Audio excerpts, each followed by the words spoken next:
मीनल की अभी कुछ समय पहले ही कुणाल से शादी हुई है। उसके ससुराल में बहुत प्यार करने वाली माँ जैसी सास कुमुद जी और पितृवत स्नेह करने वाले ससुर सुदर्शन जी थे।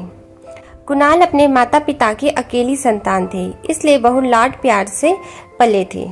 मगर कुमुद जी बहुत अनुशासन प्रिय है, इसलिए कुणाल भी बहुत सुलझे और समझदार पति है। इतना प्यार पाकर मीनल भी ससुराल में ऐसे रच बस गई जैसे हमेशा से यहीं रही हो।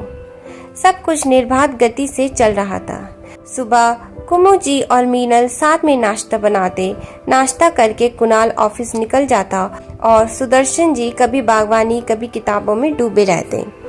सास बहू मिलकर खाली समय में दोपहर का खाना सुदर्शन जी के लिए बना के कभी बाजार चली जाती, कभी फिल्म देखने।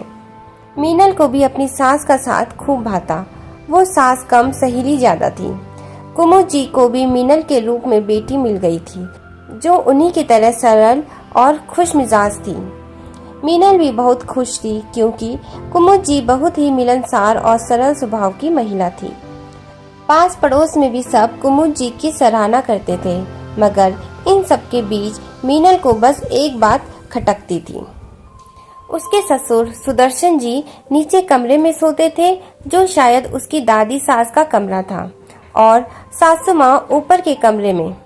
सबके साथ इतनी अच्छी तरह पेश आने वाली उसकी सास न जाने क्यों ससुर जी के साथ बहुत कम बात करती थी, और अगर बात हुई भी तो बस काम से काम। मीनल ने इस बारे में अपने पति कुणाल से एक आध बार पूछ भी दिया। इसने किसी न किसी बहाने से बात बदल दी। अब तो मीनल की उत्सुकता बढ़ने लगी कि आखिर राज क्या है इसके पीछे, मगर कुमुद जी से पूछने की कभी हिम्मत नहीं जुटा पाई। दिन बीतते जा रहे थे, इसी के साथ मीनल की उत्सुकता भी। कभी कभी उसे अपनी सासू माँ का व्यवहार ससुर जी के प्रति बिल्कुल अच्छा नहीं लगता था, मगर वो कुछ कर भी नहीं सकती थी। एक दिन अचानक रात में सुदर्शन जी की तबीयत खराब हो गई। बुखार से तप रहे थे, मगर किसी को भी पता नहीं चल सका, क्योंकि वो नीचे अकेले ही सोते थे।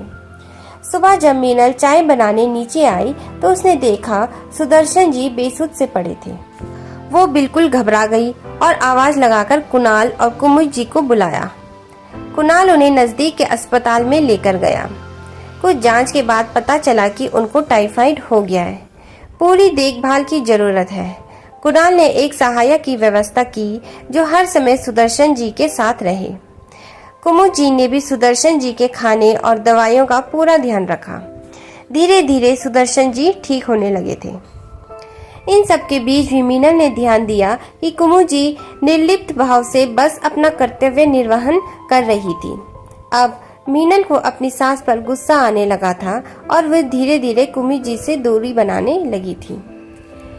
कुमुद जी भी सब समझ रही थी, तो उन्होंने एक दिन मीनल को अपने कमरे में बुलाया और उसकी बेरुखी की वजह पूछी। मीनल ने भी साफ साफ सब बोल दिया। कुमुद जी कुछ देर तक चुप रहने के बाद बोली, तुम आज के सुदर्शन को देख रही हो, जो अशक्त हो चुके हैं और अक्सर खामोश रहते हैं, मगर ये हमेशा से ऐसे नहीं थे। मैं भी अपनी सास की इकलौती बहू थी और इनकी दो बहनों की इकलौती भाभी, मगर इन लोगों ने मुझे कभी घर का सदस्य समझा ही नहीं। इनके लिए मैं काम करने की मशीन थी, एक ऐसी नौकरानी जिसे कभी पगार भी नहीं देनी पड़ती थी, और जब तक चार बातें सुना दो। सुदर्शन जी हमेशा से अपनी माँ के कमरे में ही सोते थे। बस अपना पति धर्म निभाने ही कमरे में आते थे और थोड़ी देर बाद वापस चले जाते थे। कभी उन्होंने रुकना भी चाहा तो माँ जी तूफान खड़ा कर देती थी। कभी उनकी सांस रुकने लगती थी तो कभी भूत दिख जाता, कभी कुछ और। कभी अगर मैं बीमार भी पड़ी तो ये सिर्फ दवा देने और खाना पहुंचाने आते थे और हमेशा सुनाते कि पता नहीं कैसी बीमारी बेटी से ब्याह कर दिया। मायके जाने को तरस जाती थी मैं, क्योंकि मेरे जाने के बाद खाना कौन बनाता। शुरू शुरू में मैं बहुत रोती थी, मगर उसका किसी पर कोई असर नहीं पड़ा। इसी बीच कुणाल का जन्म हुआ, और जब मेरे अंदर जीने की ललक फिर से जगी और मैंने तभी से तय किया कि कुछ भी हो जाए, मगर मैं अपनी बहू को हमेशा अपनी बेटी बनाकर रखूंगी। मैंने कुणाल को हमेशा यही सिखाया कि लायक बेटा होने के साथ साथ एक अच्छा हमसफर भी बनना अपनी पत्नी के लिए। तुम्हारी शादी से बस 2 साल पहले ही तुम्हारी दादी सास का देहांत हुआ है और तब तक तुम्हारे ससुर अपनी माँ के साथ ही रहे। अब तुम शायद समझ सकती हो मैंने कितना कुछ सहा है और अब पत्थर हो चुकी हूँ मैं।